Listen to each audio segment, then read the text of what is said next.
Premier numéro de Bénin 7, votre magazine d'information hebdomadaire. Bonjour internautes de Sora Web TV Bénin. Merci de prendre le rendez-vous. Pour ce tout premier numéro, il sera question de la descente de quelques membres du gouvernement aux côtés de la population béninoise, notamment la descente du ministre de la Communication et porte-parole du gouvernement Alain Orunla dans les communes de Dassazoumé, Savalou et Banté, sans oublier la visite du chef de l'État sur les chantiers en construction. Nous allons également aborder le ralliement du maire de Glazoué et de certains élus locaux au bloc républicain d'une part et le ralliement ou l'adhésion d'autres élus locaux à l'Union progressiste d'autre part. Analyse politique sur Bénin 7. Je suis avec le journaliste analyste à Sora Web TV, journaliste analyse politique Mac Wessé et Gilbert Dagan, également journaliste et analyste politique. Gilbert, bonjour. Bonjour Charlotte.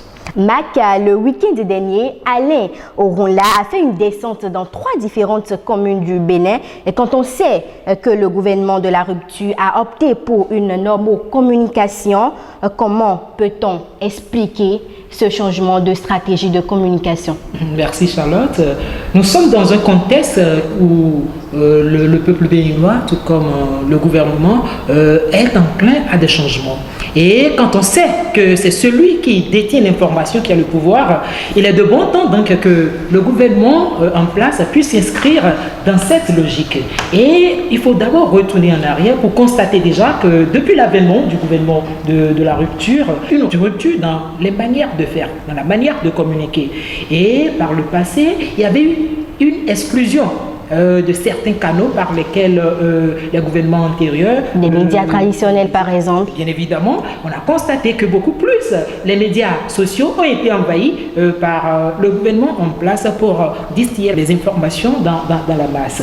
Mais si on revient un peu à ce changement de stratégie, il faut d'abord noter que c'est simplement le fait que nous sommes à l'ère de la communication multicanale.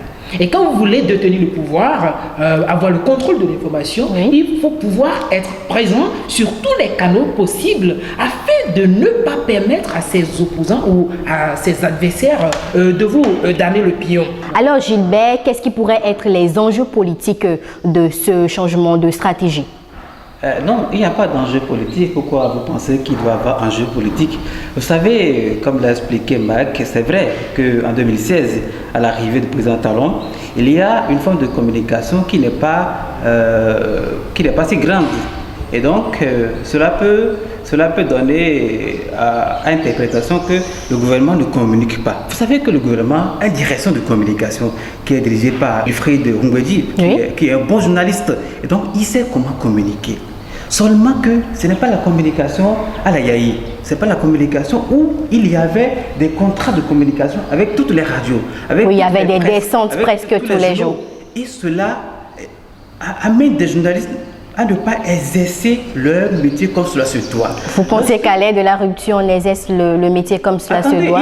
Aujourd'hui, il n'y a plus de communication comme cela. Lorsque le gouvernement sait qu'il est utile de communiquer sur un projet de développement qui engage la vie des populations, le gouvernement communique. Alors Mac, parlons toujours de descente aux côtés de la population. La cerise sur le gâteau, c'est la descente du chef de l'État lui-même. Le constat ici, c'est quoi? C'est qu'on reprochait déjà au chef de l'État, Patrice Talon, de ne pas trop se montrer parce qu'on estime qu'il pose des actions et autres, là, comme il le dit, mais on ne le voit pas. C'est comme s'il ne communiquait pas avec le peuple. Donc, c'est qu'est-ce qu'il a compris et il répond un peu aux aspirations donc, de ce peuple-là en optant désormais pour une descente. Allez constater. Mais il faut rappeler que Patrice Talon est un opérateur économique.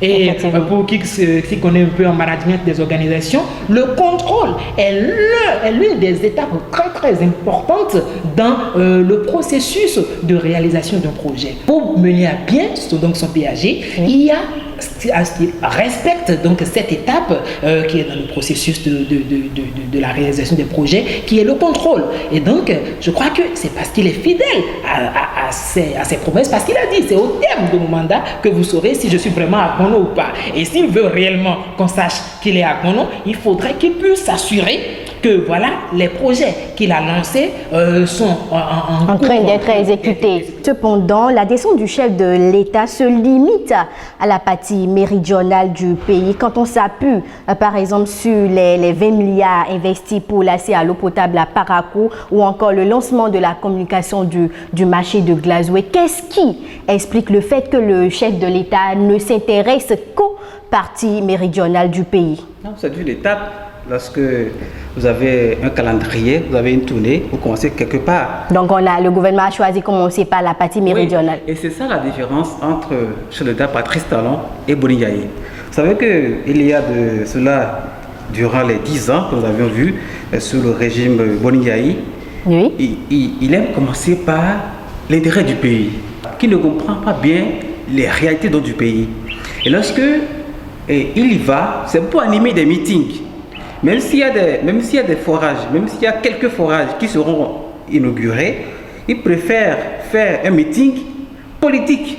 Alors que ici, lorsque le président Talon sort, ce n'est pas pour un meeting, mais c'est pour aller visiter les chantiers de développement avec les populations à la base. Il faut dire que le président Yaye Boni était aimé par la population, oui, avec ses meetings et tout. Pour dire qu'actuellement, là, les visées du président Talon ne sont pas politiques.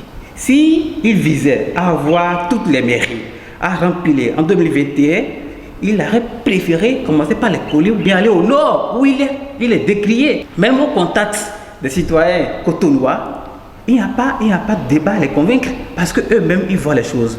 Alors que dans les milieux ruraux, avec les billets de banque, oui. Lorsque vous convenez après des meetings, lorsque vous prenez 2 000, 3 000 francs, allez, vous montez à la part et puis c'est fini. Lorsque le président Patrice sort, c'est pour expliquer au peuple ce qu'il fait. C'est pas de la politique. Mais il choisit de commencer par la partie méridionale.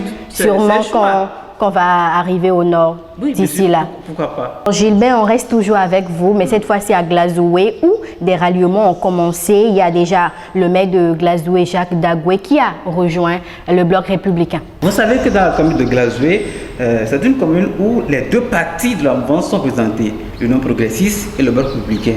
Et dans cette commune, il y a l'UP qui est représenté par le député Edmond Agua. Et les gens l'appellent dans la commune le baobab, celui-là qui a pu remplir au moins 4 fois successifs, qui a 4 mandats successifs. Et donc, il a un pouvoir électoral incomparable. Mais aujourd'hui, le bloc républicain, avec des nouveaux leaders, comme Gilles Rondolo, Apona, Assavé, et Romaric Ogoualé. Et donc, le terrain politique à Glazoué est en train de changer. Mais lorsque un parti arrive à prendre le maire de la commune en fonction, qui durant 4 ans a résisté, qui a des militants FCBE, parce qu'il n'est pas venu seul aussi, hein, il est venu avec certains de ses élus locaux. Voilà. Et donc c'est une force. Maintenant, est-ce que cette force politique avec laquelle le maire vient va damer l'opinion à l'Union progressiste? Que les gens appellent le bulldozer Edmond Agua? Ça, on va voir au soir du scrutin comme là de 2020. Alors, une partie des élus locaux se sont ralliés à l'UP. Cela n'explique-t-elle pas le manque de compréhension ou le manque d'entente entre ces élus jadis alliés de la FCBE? Non. Les forces Kouri pour un Bénin émergent ont fait leur temps. Elles ont fait 10 ans au pouvoir. Malheureusement, nous sommes en Afrique où il n'y a pas une conviction. Vous voyez, au sommet donc du parti, il y a une division, il y a 2 partis, il y a deux camps, j'allais dire, le camp Yarou et le camp de Djanotin qui est toujours en exil. Alors, donc cela a des conséquences, des impacts au niveau local, et c'est ce qu'on constate aujourd'hui. Les militants FCBE font le choix entre UP et le bloc républicain. Encore qu'on sait que Jacques Dagoué affirme, je cite, le bloc républicain est le parti politique le plus structuré de l'espace politique national avec une vision bien définie et des objectifs clairs. Le discours qui tient est un discours politique pour faire plaisir aux membres du bloc républicain. Oui, à ces nouveaux alliés. Parce que quand on fait une négociation, c'est soit vous êtes acheté financièrement ou bien vous venez avec des garanties. parce que le maire est élu dans l'arrondissement de Gomé, je pense, c'est de Gomé. Alors, lorsqu'il vient, est-ce qu'il sera positionné sur la liste BR dans son arrondissement? Ah, c'est une garantie. Est-ce que je serai fait encore maire? Parce que celui qui a été maire ne peut pas accepter être un simple conseiller. Il doit accepter rester soit maire, ou bien premier adjoint au maire, ou bien deuxième adjoint au maire. Et donc, c'est un discours pour plaire au leader du BR, pour qu'une place de choix lui soit accordée. Mac, est-ce que ces ralliements ne vont-ils pas impacter négativement cette stratégie politique? Au-delà du schéma politique que présente Glazoué, qui est actuellement partagé entre plusieurs forces politiques, je fais remarquer beaucoup plus les préétablis dans la gestion politique de cette commune-là. On se souvient que depuis l'avènement du maire d'Imezaï, qui est Idacha, de l'arrondissement de Papaza, cette communauté a opté pour une alternance ethnique à la tête de la commune. Et dans cette logique, après Dimezaï, il y avait Laura Yakadjat qui est mariée. À sa suite, il y a maintenant le maire Jacques Dagoué. Et quand on s'en tient un peu à ces réalités, nous sommes dans un pays où le vote par conviction n'est pas encore le partage des populations. Et donc, s'inscrivant dans cette logique, moi, je ne m'attarderai pas trop sur la démonstration de force politique, mais beaucoup plus la prise en compte des réalités ethniques et surtout les réalités géopolitiques de cette localité. C'est la fin de ce premier numéro de Bénin 7, un magazine d'information hebdomadaire. Gilbert Dagan, un mot de la fin. Oui, c'est un numéro au baptême de feu, comme vous l'avez constaté. Pour les numéros prochains, nous ferons un effort pour être à la hauteur de l'attente des internautes qui nous accordent une attention. Et il faut remercier M. Yves Novion qui nous a accompagnés dans cette démarche-là en nous offrant un cadre. Et c'est aussi l'occasion donc de faire comprendre à ceux-là qui nous suivent que nous n'avons pas une ligne politique téléguidée. Et donc ce magazine d'information sera notre manière donc de voir l'actualité de façon diversifiée. Nous ne sommes pas de l'opposition, nous ne sommes pas de la mouvance. Donc, un bon journaliste, tout simplement. Voilà, donc de voir autrement l'actualité. Alors, Mac Rouisset, prochain numéro, vous serez certainement de la partie. Je suis déjà honoré pour avoir pris part à ce premier numéro et je remercie également tous les internautes qui nous suivent et qui vont renouveler pour moi leur fidélité parce que sans eux, nous n'existons pas. Nous remercions également M. Yves Novignon Baguidi qui nous a accordé ce cadre pour ce premier numéro. Merci à toute l'équipe technique dirigée par l'éminent technicien François Adjivi. On se retrouve la semaine prochaine pour le nouveau numéro de Bénin 7.